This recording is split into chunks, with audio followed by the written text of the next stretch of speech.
7.5 में question number 6 तक हम लोग सॉल्व कर लिए हैं, लेकिन 6 जैसा ही एक सवाल क्वेश्चन नंबर 12 भी था, उसको भी सॉल्व कर लिए हैं। अब हम लोग 7वें से देखते हैं सवाल। क्वेश्चन नंबर 7 कह रहा है sine of integration x upon x square plus 1 x minus 1 dx। ठीक है, तो यहाँ पे आप देखिए ऊपर वाले की घात छोटी, नीचे वाले की घात बड़ी। ऊपर वाले की घात कितनी 1, नीचे वाले की घात कितनी 3। तो अब हम लोग यहाँ पे तुरंत आंशिक भिन्न में तोड़ेंगे। x upon x square plus 1 x minus 1। यहाँ पे देखो x स्क्वायर है बेटा, तो यह आएगा ax प्लस b बटे में एक्स स्क्वायर प्लस 1 और c बटे x माइनस 1। इस तरह से टूटेगा। इसको बनाएंगे समीकरण नंबर 1, सॉल्व करेंगे तो x upon x square plus 1 x minus 1, ये आ जाएगा ax plus b x minus 1 plus c x square plus 1 और बटे में आ जाएगा x square plus 1 x minus 1। ये तो कट गया। अब आगे x बराबर ax प्लस b और ब्रैकेट में x minus 1 c x square plus 1 है ना। अब देखो आपको हमने बताया है कि एक एक को जीरो करते हैं, इसको जीरो करने का आपके पास कोई उपाय नहीं है। कोई भी वैल्यू रखो जीरो होगा नहीं होगा, तो आपका वो टेक्निक फेल हो गया। ठीक है, तब दूसरा टेक्निक अपनाएंगे, गुणांकों की तुलना। लेकिन अभी हमारे पास एक स्कोप है, कौन सा, ये। हम चाहें तो इसकी मदद से c की वैल्यू निकाल लें, तो क्यों ना पहले वैल्यू निकाल ही लेते हैं, फिर देखा जाएगा। तो x बराबर 1, ये हो जाएगा बेटा 1 और ये हो जाएगा a गुणे 1 धन b 1 माइनस 1 c 1 स्क्वायर धन 1।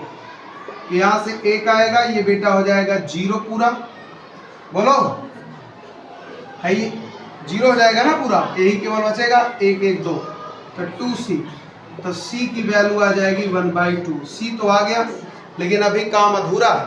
तो अब क्या करेंगे, अब गुणांक सेट करेंगे। कैसे सेट किया जाएगा, प्रसार करके। ध्यान से देखना बेटा, ये तो x है, इधर ax का गुणा करेंगे, ax square minus ax plus bx minus b cx square plus c।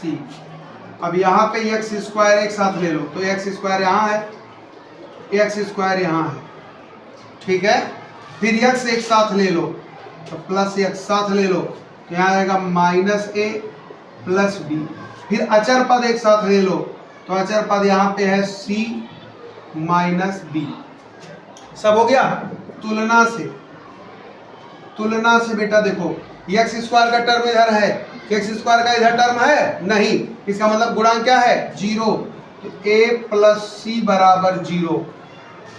ठीक है, फिर देखो माइनस a प्लस b बराबर कितना 1, क्योंकि यहाँ x के बगल में ये है और यहाँ x के बगल में 1 है। तो a minus a plus b की वैल्यू कितनी हो गई 1। और फिर अचर पद में आओ, c माइनस b बराबर कितना 0, क्योंकि यहाँ कोई अचर पद नहीं है।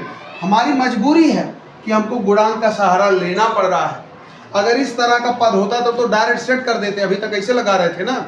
लेकिन जब ये वाला आ जाएगा तब आप फंस जाएंगे, जीरो नहीं बना पाएंगे, तो आपको गुणांक सेट करना पड़ेगा। अब देखो फटाफट वैल्यू निकालते हैं।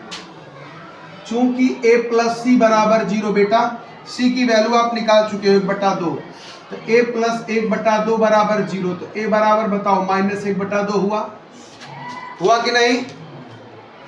अब हमारे पास देखो a आ चुका है, c आ चुका है, b नहीं है, तो b निकाल लो। माइनस a प्लस b बराबर में 1, तो माइनस a का मान माइनस 1/2 प्लस b बराबर 1, तो 1/2 प्लस b बराबर 1, तो b बराबर भी 1/2। क्यों, क्योंकि 1/2 उधर ले जाएंगे तो फिर है, सही है कि नहीं सही है, सही है। तो यहाँ पे हम लोगों की वैल्यू आ चुकी है b बराबर भी 1/2, तो a b c तीनों आ गया ना। अब यहाँ उठाओ समीकरण 1 से, बेटा आवाज नहीं, समीकरण 1 से देखो जरा, x upon x square plus 1 x minus 1 बराबर a की वैल्यू है minus 1/2 x minus 1/2x minus 1/2x plus b का मान है 1/2 बटे में है x² प्लस 1। ठीक है, फिर आ जाओ प्लस c का मान कितना है 1/2 बटे x माइनस 1। जरा ध्यान देना, यहाँ पे क्या करेंगे साइन ऑफ इंटीग्रेशन जैसा बार बार करते आ रहे, यहाँ भी साइन ऑफ इंटीग्रेशन ब्रैकेट लगाएंगे dx कर देंगे हैं। अब क्या होगा, यहाँ पे देखो 1/2 कांस्टेंट है, बाहर निकाल लो, इसको बाहर निकाल लो तो ये हो जाएगा 1/2 और ये हो गया आपका अब x प्लस 1 बटे में x² प्लस 1।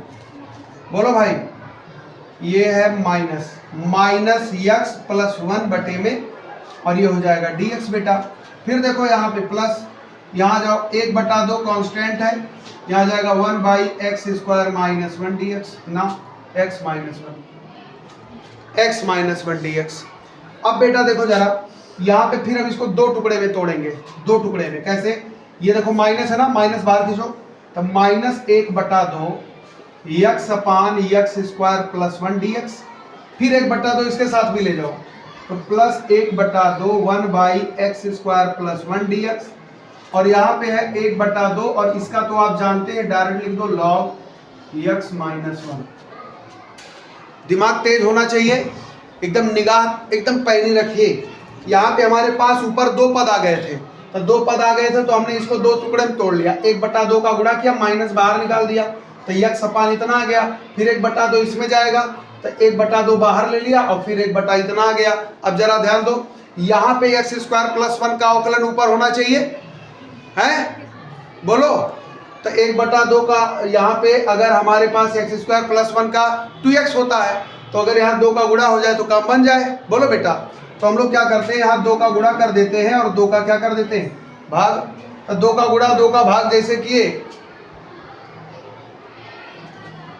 2 का गुणा और 2 का भाग जैसे किए तो ये हो गया -1/4, नीचे वाले का अवकलन ऊपर मौजूद log x² प्लस 1। बोलो बेटा, यहाँ पे देखो ये 1/2 हो गया, 1/1 plus x², tan inverse x का सूत्र है, tan इनवर्स x और plus 1/2 log x minus 1 plus c। ये हो गया इसका आंसर। लंबा है लेकिन आप हमेशा सजग रहेंगे तो आप पा जाएंगे आंसर। बस इसमें यही खास बात है कि 5 नंबर से कम एक को सवाल नहीं आएगा, जब भी आएगा 5 नंबर का आएगा। सवाल एक बहुत बारीकी से देखो। अब देखते हैं हम लोग 7वें के बाद 8वां सवाल कैसे लगेगा, ध्यान से देखिए।